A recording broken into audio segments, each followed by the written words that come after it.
Awesome. Today we're going to be talking about world happiness, consciousness, consumerism, and waste management. And I want you to think about these questions while we're talking and while we're listening to our speakers. What motivates climate consciousness? Have you been affected or influenced by something or someone in your community in regards to climate consciousness? And how does that play out in your daily life? And what and how has it affected, or how has it affected or influenced your beliefs and perspectives? So without further ado, I think we'll begin with Rachel Park, giving the Chapter 2 summary of the Age of Sustainable Development. And I'll stop sharing and I'll allow Rachel to share.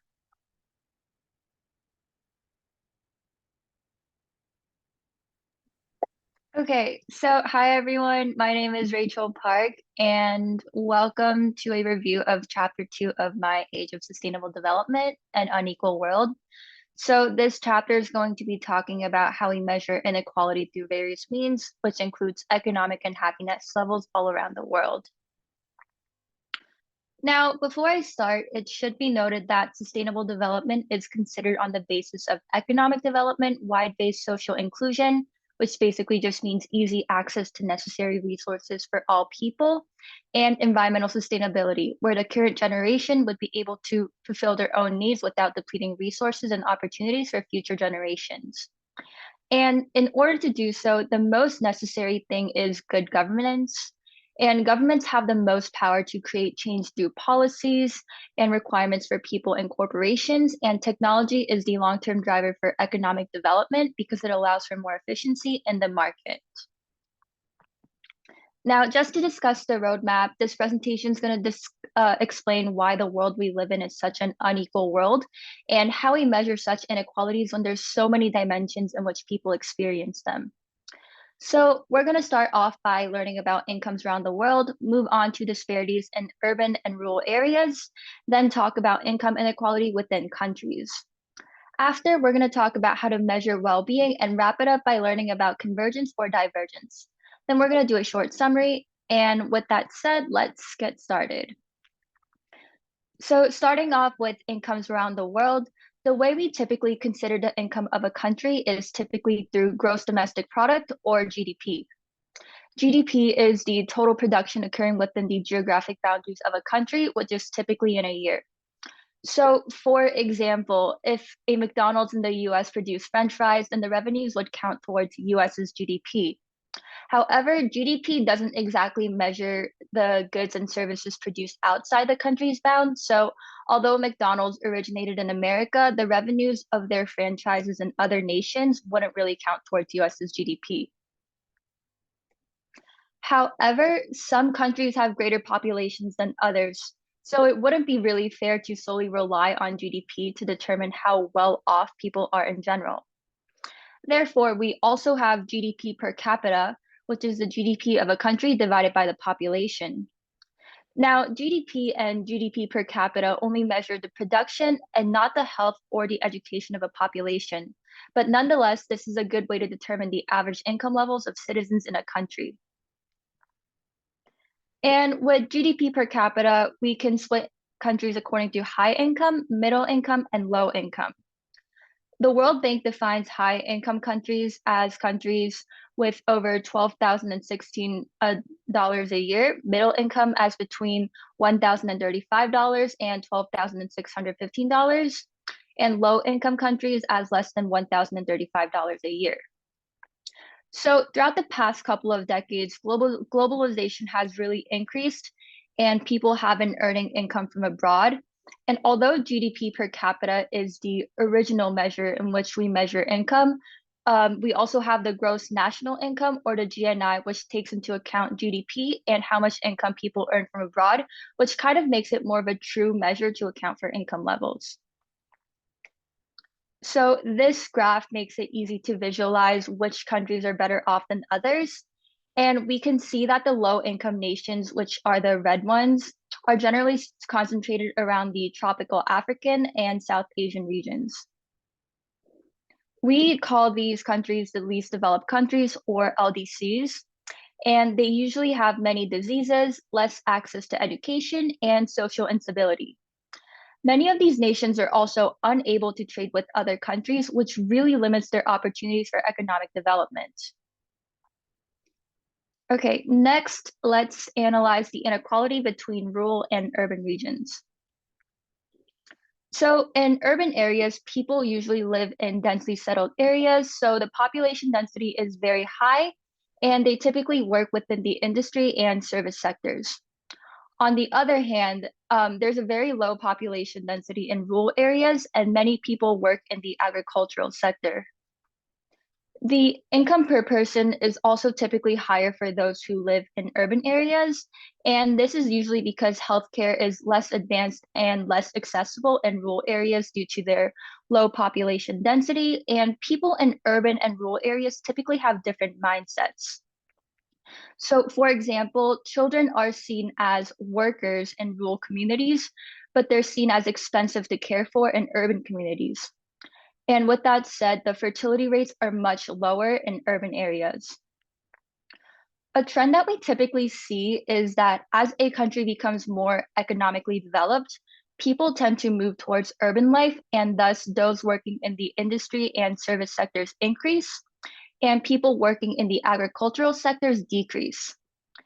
And this is why, through the graph we have on the screen, we can see that the richer parts of the country tend to be more urbanized. Now, in the future, throughout the world, the number of people moving to urban life is expected to continually increase, whereas rural and agricultural life is expected to plateau and then decline. Now, let's look at the inequalities that exist within countries. So, as I kind of talked about before, GDP per capita measures the living standard of an average individual in a country, but income inequalities can still exist within countries as well. And to measure this, we use the Gini coefficient, which is done on a scale of 0.0 to 1.0.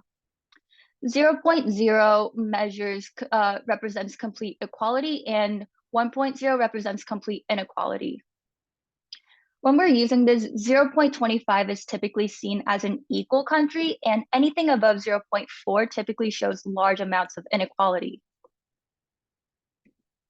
Now, there's many factors that may contribute to this inequality, such as history, geography, and governmental system in a country.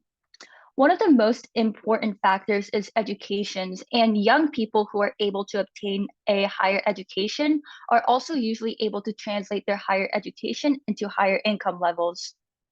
However, it also follows that wealthier people have more access to quality education, and those in urban life are usually able to seek higher paying jobs. Racial, ethnic, gender, and religious discriminations can also exist within the educational setting and the workforce, which also makes it difficult for marginalized groups to obtain education and high paying jobs. Now, at the beginning of this review, it was mentioned that governments are crucial in driving sustainable development goals. And this falls especially true when we look at the gap between the upper class and the lower class. Governmental policies are crucial in minimizing the income inequality within a country. And if a government can use their revenues to ensure widespread access to education and healthcare, it can really narrow down income inequality and raise economic efficiency. Okay, so moving on to measuring well-being, it was also mentioned before that GDP isn't able to take into account things such as education or the health of a population. And this is where the Human Development Index, or the HDI, comes in. The HDI provides a more holistic account of human development by considering income per capita, educational attainment of a country, and indicators of health such as life expectancy. Interestingly, some of the countries are considered high income in terms of GDP per capita, but rank lowly on the HDI and vice versa. Another measure of well-being similar to the HDI is the Cantrell ladder. This measures subjective well-being, and people are given surveys and they're asked to place themselves on a ladder with 10 rungs, with the top being the happiest life possible and the bottom being the worst life possible. So this indicates the general population satisfaction, that they have with their society. And interestingly, although many high income countries rank high on the ladder, some middle income countries were the ones to rank the highest. Now, these results help to indicate that income and social capital are very important to one's happiness, but physical health, mental health, and values of individuals and societies are also largely related to happiness. Moving on to convergence and divergence. One of the goals of sustainable development is that all low-income countries should at least make a transition to middle-income status, and that the inequalities between different countries should be lessened. And economists use important terms for this. Convergence describes the narrowing of the proportionate gap between a poor country and a richer comparison country, whereas divergence describes a poor country becoming even poorer when compared with the rich country. So overall, today we looked at the different ways in which we measure inequality, and GDP and GDP per capita allow us to look at varying levels of income levels throughout different countries. But even within a nation, disparities can exist between rural and urban regions. And the Gini coefficient allows us to look at how much inequality exists within a country. And to account for inequality in terms of factors other than solely production, we can utilize the Human Development Index or the Cantor ladder. So all in all, I hope you guys enjoyed learning about this topic, and thank you so much for listening today. Thank you, Rachel. Awesome. Good work. That's a very interesting summary for the chapter, and a very interesting chapter indeed.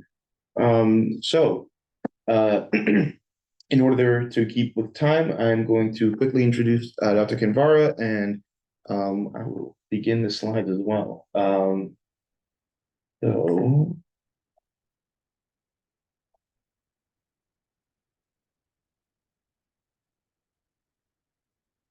All right. So as you know, Dr. Kinvara is director of the world's largest lesson project, and she oversees different programs, but as well as the own campaign of the Happiness Project, which is directly in line with our topics today. So without taking too much time away, go ahead, Dr. Kinvara.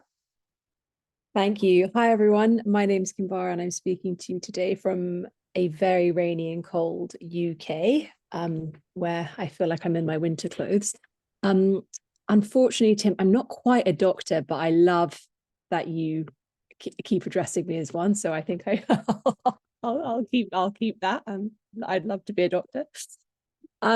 So today, everyone, we've got about 15 minutes, and if we just move on to the next slide, please. I'm going to talk to you a little bit about impact and the power of impact and measurement when you come to your social action projects.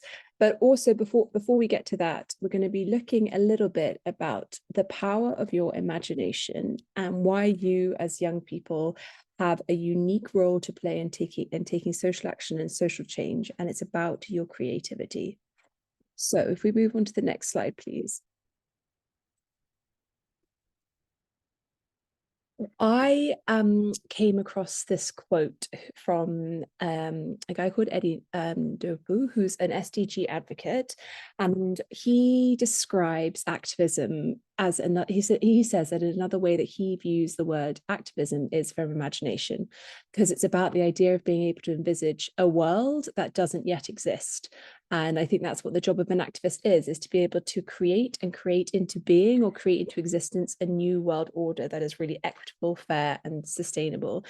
And I love this quote, and I just wanted for you guys to have this in your mind as we go through it, because he's really talking about how imagination, how viewing or in imagining a world that you think could be different, just, fair, and sustainable is the key to being what an activist is, or is a key to how you can take social action. So if we go on to the next slide, can just by sharing either a yes or a no in the chat or just some kind of emoji, has anybody used Midjourney before, the AI platform Midjourney? No worries if you haven't, but okay, so I encourage you to use it, to explore it, just because it can a platform or a piece of technology like Midjourney can really help you imagine the future that you want to change with your social impact projects. So I was in New York in July, and it was absolutely boiling. It was so hot and humid. And I thought about this, and I wondered, how could we envisage how we live in cities differently, and how could we use technology to help us? And so these AI generated images used on Midjourney from this amazing artist called Katie Patrick. She created these images thinking about how we could reformat or we could change our cities and how we live in them differently, thinking about giving more space to nature. And you can also look and see how there's solar panels and everything, and a new way of how she envisaged how we could live and work in New York City. So I just wanted to showcase this to you because this is an example of someone using their imagination and creativity for showcasing how we could live slightly differently. So on the next slide, please, I am going to give you a task. You can either write this in the chat, or you can use pen and paper if you have one right on your hand, or you could write the answers down in the notes section in your phone. But I'm going to give you 30 seconds to write down as many reasons why, as many reasons or uses you can think of for a brick. So you have 30 seconds to write down as quickly as possible as many ways or as many uses you think you can use a brick for. I'll keep a look at the timer on my phone.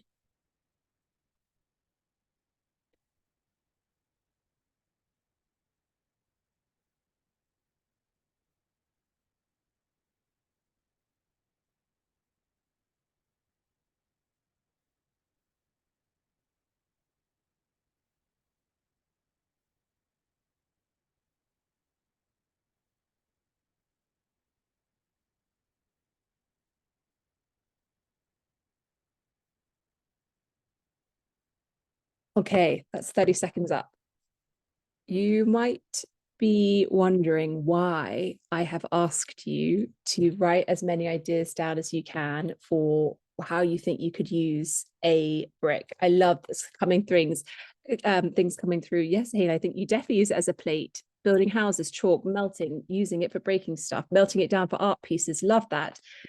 You might be wondering why I asked you this. And this is because if we go on to the next slide, please, you as young people have an incredible power that we as adults don't have.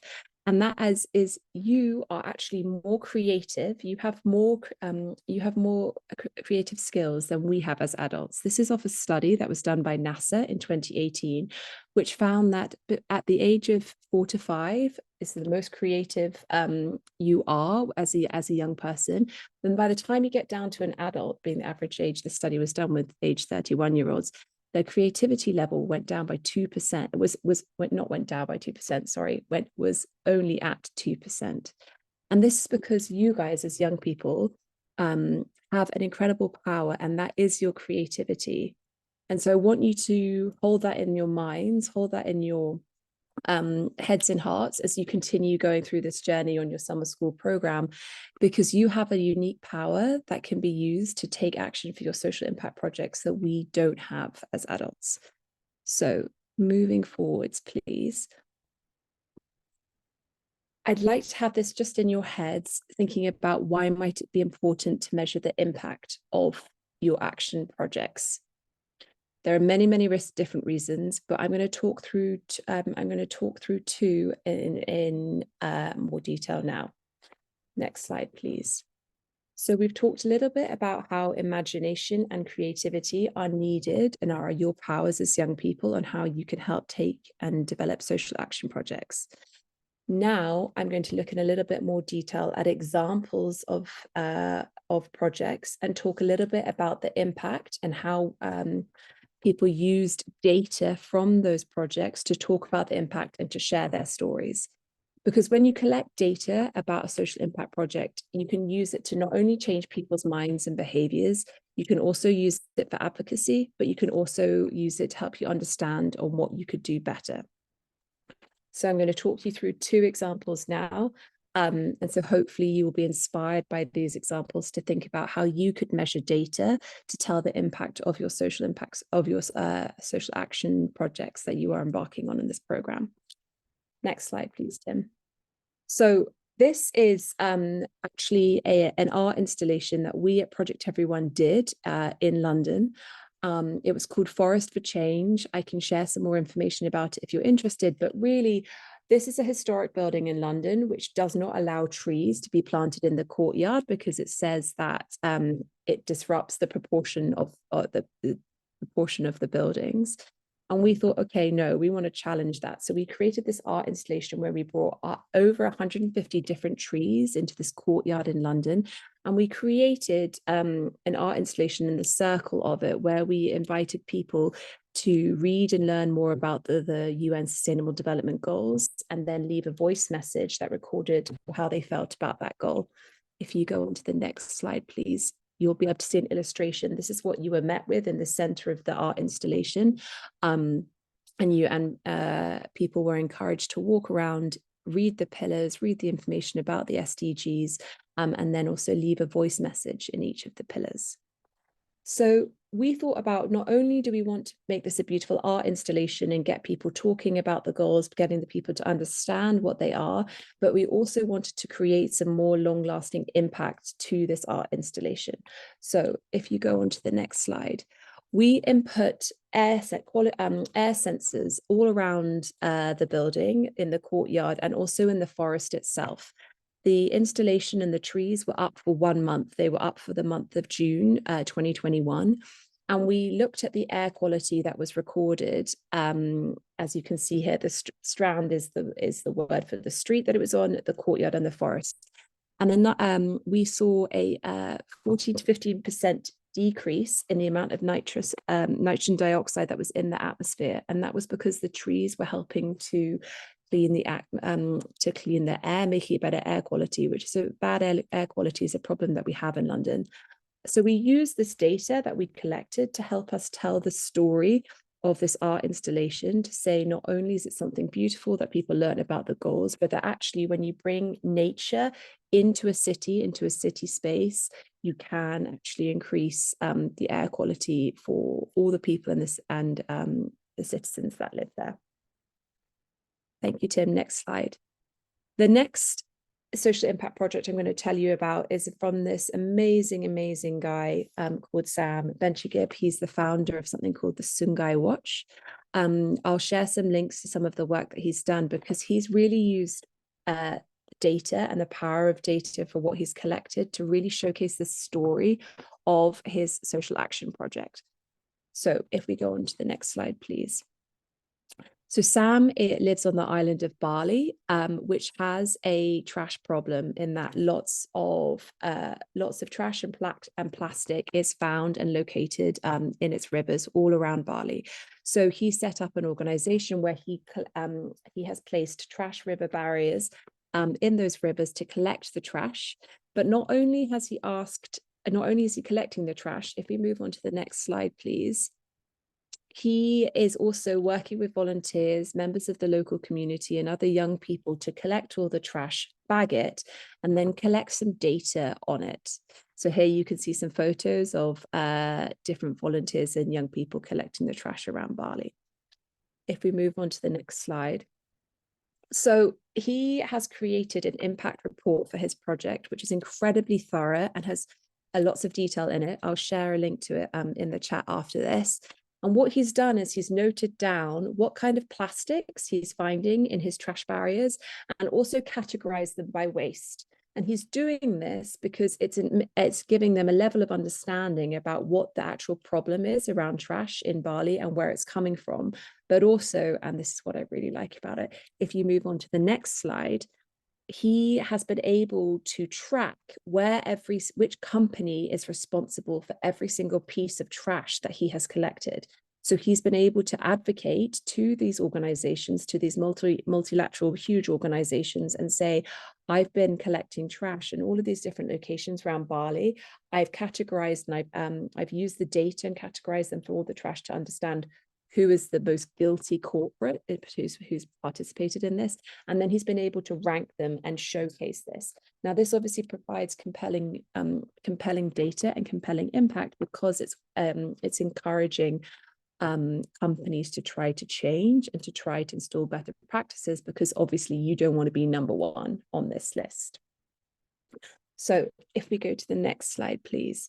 In summary, what I've tried to share with you today is a few points. One is that creativity and imagination are powers that are unique to you. And now with the explosion of technology and AI, there are so many ways in which you can use technology to help you visualize, or to help you further explore your creativity. So that's what we looked at that example with Midjourney early on.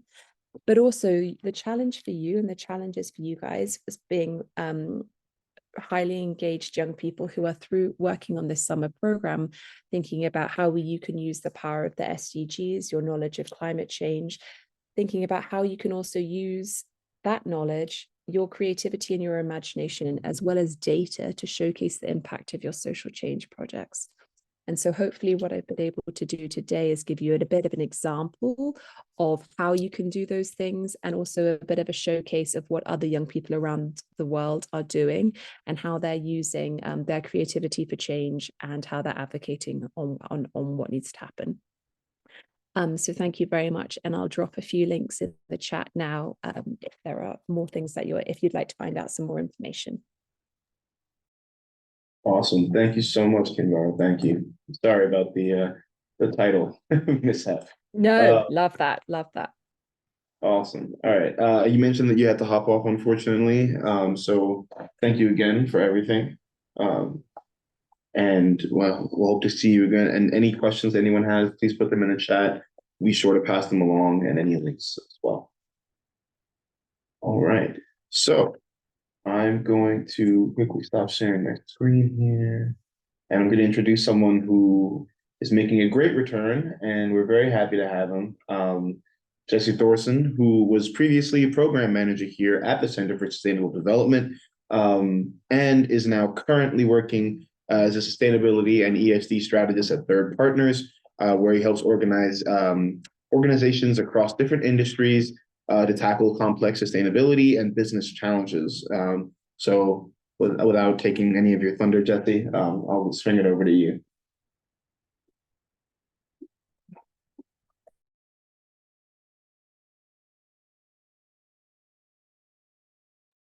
I think you might still be muted, Jesse. There we go. Yeah, I couldn't find the unmute button for a second. Thank you. Thank you so much, Tim, and thanks to you and Han for inviting me. And it's nice to meet all of you and speak with all of you. Thankfully, there's not too much thunder that you can steal from me, Tim. So thank you for the kind introduction anyways. I think you should all be able to see my screen. Is that correct? Great. So I am here in part because I had the distinct pleasure, while I was working at the Center for Sustainable Development, of working on a book called Ethics in Action for Sustainable Development. And I've been asked to present today some of the main takeaways of the book to you, and kind of unpack a little bit of the connection between ethics, sustainable development, and even religion and spirituality. To start off, I want to just ask you all a question, which is, what is ethics and how does it relate to sustainable development and the SDGs? So you might be aware that ethics, formally understood, is a branch of philosophy. Philosophy is the study of knowledge. It's the study of who we are, what the world is. It's the kind of the mother of all disciplines in some sense. And ethics is a branch within philosophy that generally deals with what humans think is right and what humans think is wrong. It deals with judgments. It deals with how we make decisions. It deals with questions of value and what we think is good or bad. And it deals with, making value judgments about, is it better to do this or better to do that? So first, just to unpack kind of a really simple ethical question to get us started, I want to ask you all, is it okay to help a friend cheat in class? And if you could put it in the chat, what would you have to know in order to make a decision like this? And what would influence what you think about this question? And what I mean by that is, maybe we don't think it's generally okay to help a friend cheat in class, but are there any conditions or circumstances that would make it excusable or justifiable? What if that friend had a really hard week at home, and there was something in his or her family life that made it difficult for them to get ahead in class, and they needed a break, a kind of a catch-up period, and you're able to help your friend, kind of just consider this, like what would impact whether or not you think it's right or wrong. And the point of this exercise, I can't see the chat for some reason. I don't know if anyone's posting in there. The point of this exercise is just to point out that ethics has to do with what we value and how we make decisions. And similarly, sustainable development is also a form of global decision making, obviously at a much larger scale. And it deals with how we prioritize environmental and social issues along with economic development, which Rachel pointed out in her presentation. And because sustainable development has to do with decision making, and ethics informs how we make decisions, therefore sustainable development is a matter of ethics.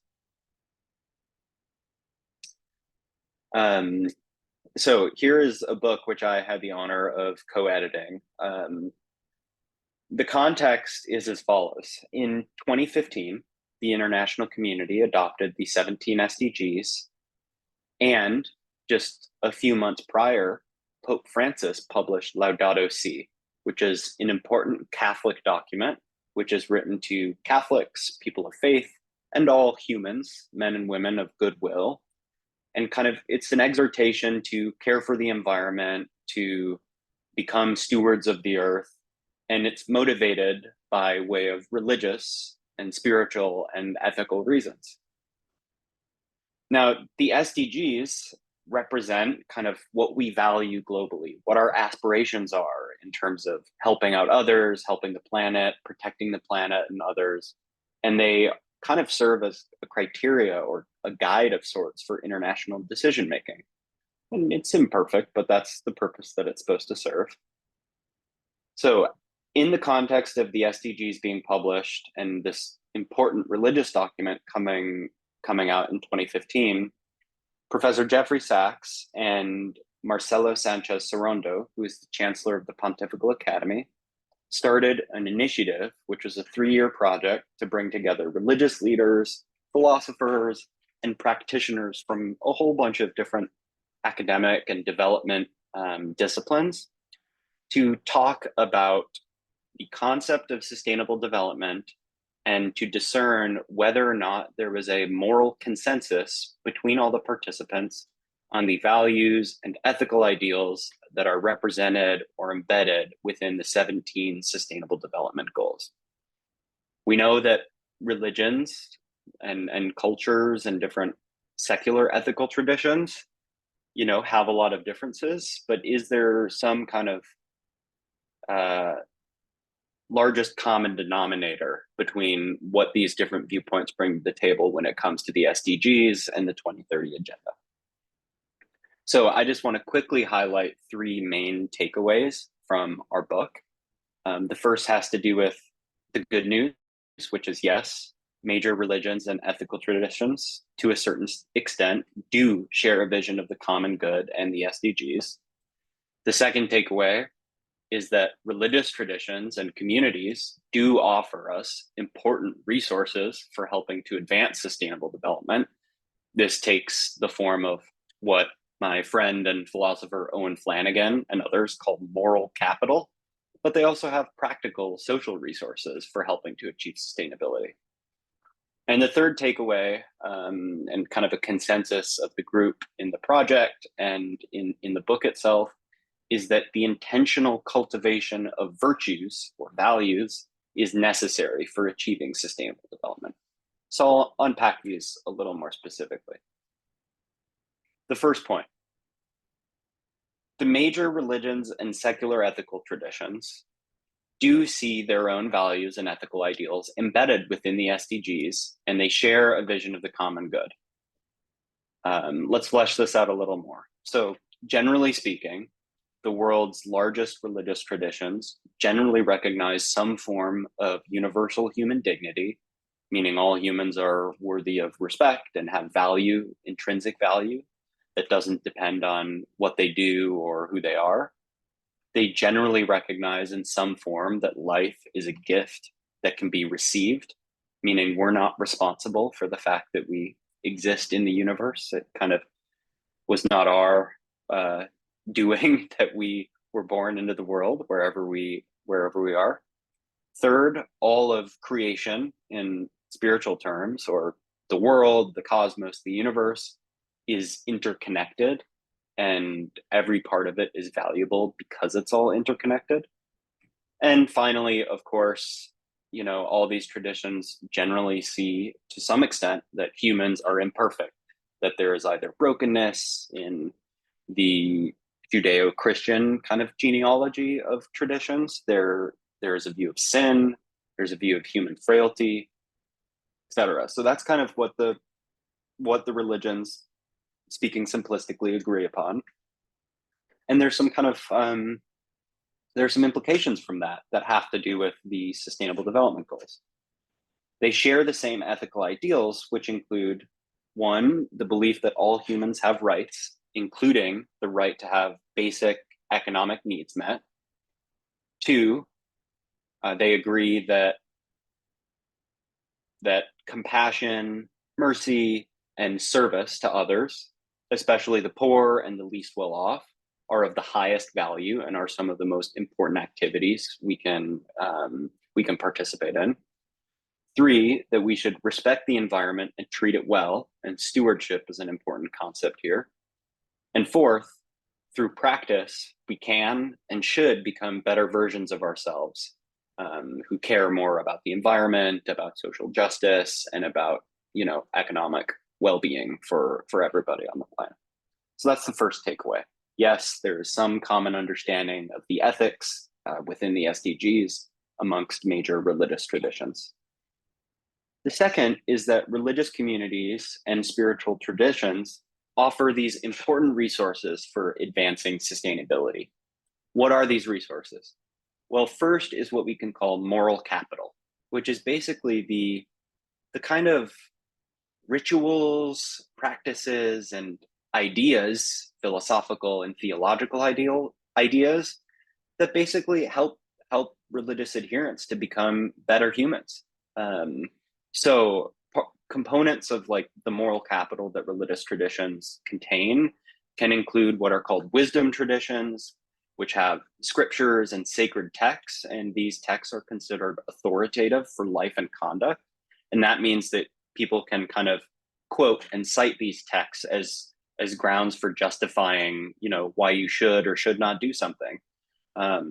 These traditions, or at least some of them, also have hundreds or thousands of years of history of ethical teaching, interpretation, and debate. And they have more or less, continuity over the course of their lifetimes. But this means that there's really a wellspring of resources and interpretation to draw upon. And then there are also just these physical and spoken and musical rituals and practices, which these traditions have, which help to inculcate different virtues in the community members. Second, more practically, is just the fact that these traditions and communities have very important, valuable social resources and practical experience, like gathering people to pursue a common goal. So experts, Bill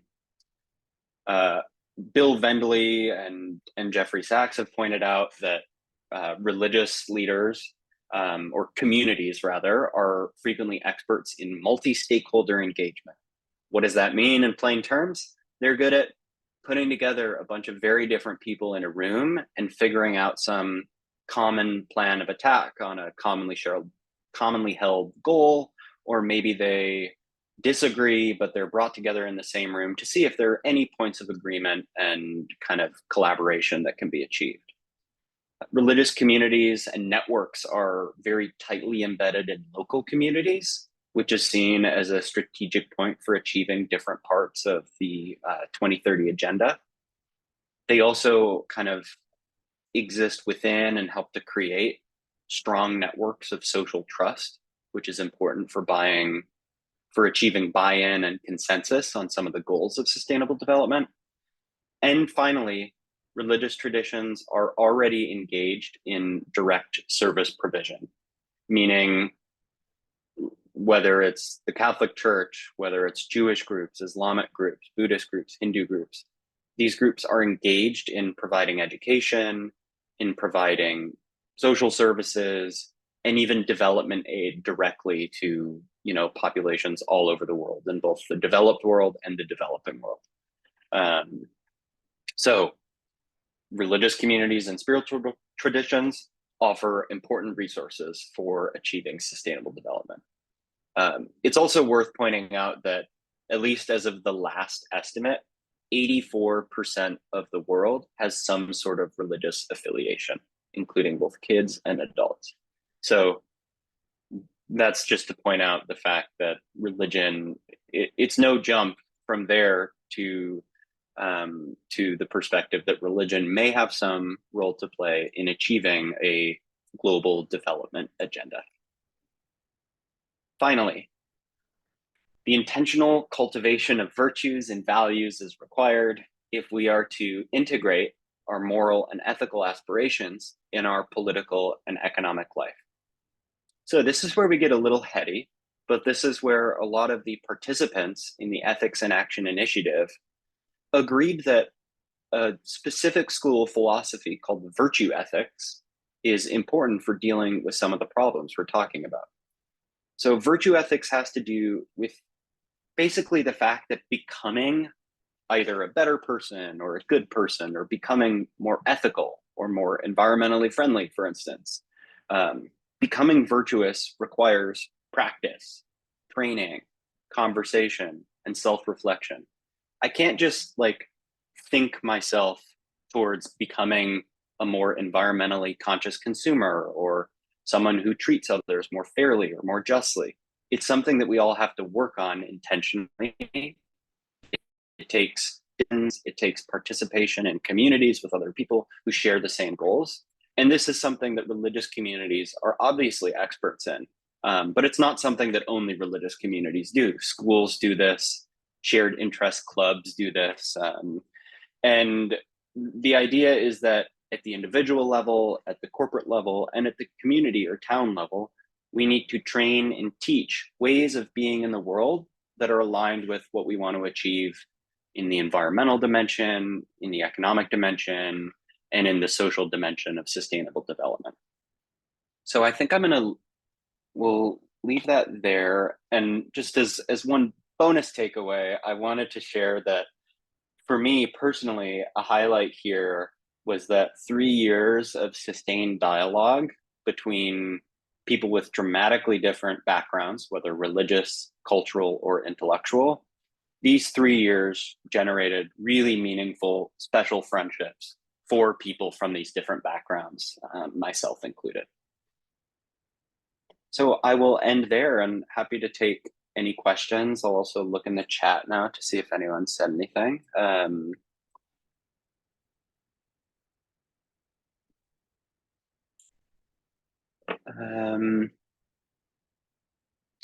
Yeah, anyone else? Hayan or Tim, do you want to jump in here? Yeah, so thank you very much, Jesse. Very much appreciate the very unique perspective. Just to share a little bit something personal about myself, I was looking at philosophy and education. I teach at college before I was at SEPA and here. So seeing that there is a way to kind of meld policy, public policy, and economics with ethics, religion, and philosophy, I hadn't really thought about that before. And I think it's very interesting to consider as a possibility that long-term change comes from virtue ethics and from ethical and cultural changes, value changes. There were some really interesting points in the chat. Some people had some questions. Some people had some points about the initial dilemma about cheating. Some people said, I would consider the difficulty of the class, students' background and circumstances. I'd have to know their reason, their motivation, hard circumstances, if they're doing it for a positive impact or not. Depending on the context, maybe not during an exam, but maybe if we're both in class and the teacher asked a question. I wouldn't let a friend cheat in class, but I would want to know the circumstances of the student before I actually make the decision. Right. So yeah, lots of stuff. Somebody had asked a question about how could we change the incentive so morals have a higher benefit in the economy? Within economics, it may prove difficult to apply morals. That's a good question, I think. Yeah, I think that's a great and very complicated question. I think maybe the idea Laura's asking this question around is that, well, we face dilemmas as economic agents or as individuals operating with, different economic incentives and motivations. We face what can be called moral dilemmas to frequently cheat, like the classroom example, or to put ourselves over above other people in order to get ahead and protect yourself. And I think, regulation and policy and, simply enforcing better, like corruption or cheating or various forms of fraud can be helpful for forcing better behavior, basically. But I think that what ethics in action brings to the table is that there's both that top-down approach and there's a bottom-up approach, which says, well, even if you are incentivized to, even if the incentives are in place where it'd be better to like cheat and be a bad person, let's just simply refer to that as kind of the easy way out. The difficult way out is going to be, well, becoming the kind of person who doesn't want to cheat because you end up thinking it's better or more beautiful or intrinsically valuable to operate differently in the world. So I don't know if that exactly answers what Laura was thinking, but I would say, at least approaching the question, there are top-down approaches and there are bottom-up approaches.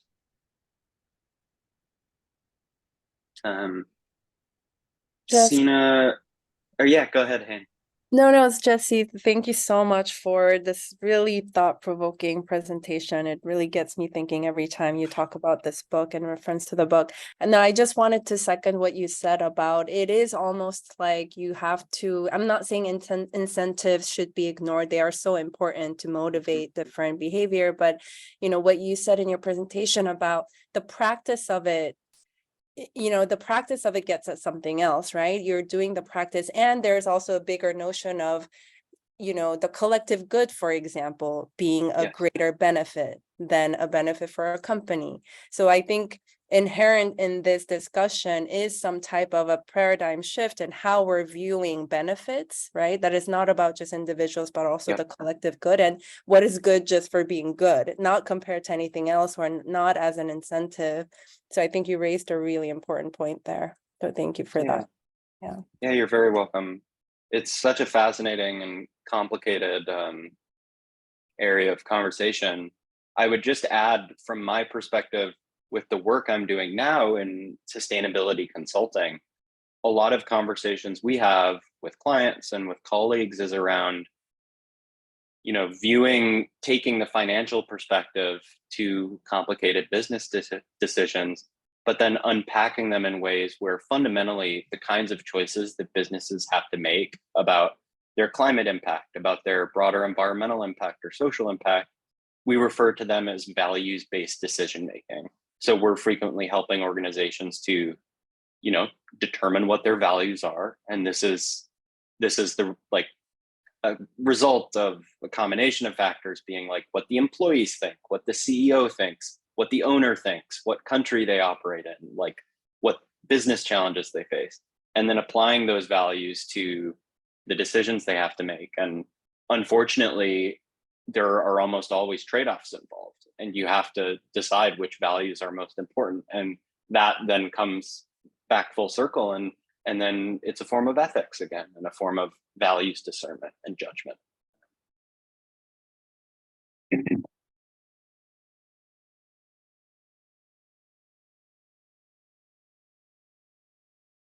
Does anyone else have any questions? I saw one in the chat. Senna brought up the idea that religion can sometimes be a source of conflict and violence. And so it's interesting to see, and rather awesome to see, that it's being used as a force to unite people.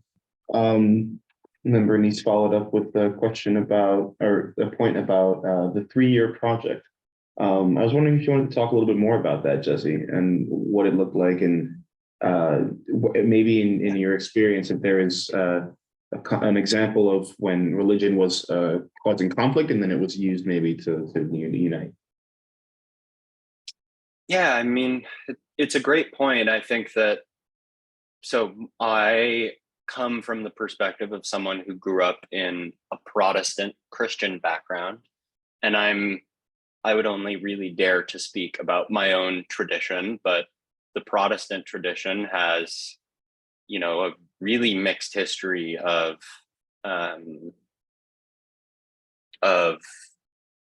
colonialism, of, you know, Protestantism emerged after a context of brutal war within Europe. But Protestantism has also contributed somewhat significantly to different, like, moral movements for greater freedom and rights for different people in different areas of the world. I think that just thinking about the 3-year project a little bit, what did become clear is that, like, within the different religious traditions, and some academics refer to, like, the great religious traditions or the Abrahamic traditions, and there are dozens, if not hundreds, of, like, veritable religions that we can talk about. So it requires a lot of generalizing, and we couldn't get a, like, representative sample of these leaders, which is a shortcoming of the initiative. But everyone agreed that within what we could call the intellectual stream, or kind of the historical background or genealogy of these traditions, there are resources within them that are very valuable and provide, like, positive ethical kind of movement and motivation. And then there are also parts of the traditions that have a little more dark kind of history to them when you open them up and you see how they've been used or appropriated in the past. So it's certainly, the point is not to kind of whitewash the history of these groups and to say that, oh, they're only forces of good. Rather, they come down to, you know, what people of good heart and good faith do with them. And they can be applied towards many different kind of contexts and purposes. Thank you so much, Jesse. That was really, really interesting. So with our final 5 minutes here, I'm just going to make sure that we get some information for reminders. Definitely read chapter 2. Reach out to myself if you need any help with your ESRI license. I know somebody had already sent me a chat today, but feel free to send chats now. Within the last few minutes we have here. We will have the rubric shared this Thursday, and then the top 5 and 10 story map will be showcased at COP28. So I wanted to remind you guys for that. And the rubric, as we mentioned, you guys can take a look at it, read it, and then let us know if you have any sort of questions or concerns about it. We want to remind you that you must submit a story map in order to receive the certificate of completion, and that we will be using this Zoom link, a new Zoom link, for the past session, this session, and Thursday session. And then we will be heading back to the Zoom link. We will update it in the Google Classroom, and we will also send an email out when we update the Zoom link again as well. The next session will be on Thursday. So if anybody has any questions, any sort of concerns, or any sort of reaching out, please let me know. I just wanted to add one more comment about the reading for Thursday. On Thursday, we'll be hearing from some of the data scientists and the writers of the World Happiness Report, which is what we use to measure and define happiness globally, and progress for the SDGs. So you can find chapter 2 and the entire report on the Google Classroom under week 8. And we'll be joined by the author or one of the authors of the chapter. So it'll be really great if you can come prepared with questions or thoughts about the WHR. All right. I see some questions in the chat. I will quickly, yeah, there we go. How long should our projects be? That's kind of a personal choice. I think looking at some examples of story maps, I'll be sure to upload some more on Google Classroom. There's already a bunch there that you can check out under the story map resources section.